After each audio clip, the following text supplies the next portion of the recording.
Saludos, gente. Pues realmente no es el cable más increíble del mundo, pero pues creo que resuelve, aunque no sé, creo que he visto mejores cables por el mismo precio, pero sí las puntas las considero un poco corrientes.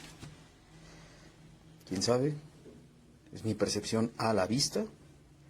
Entonces pues voy a probarlo. Dicen que es bueno, confiaré en eso.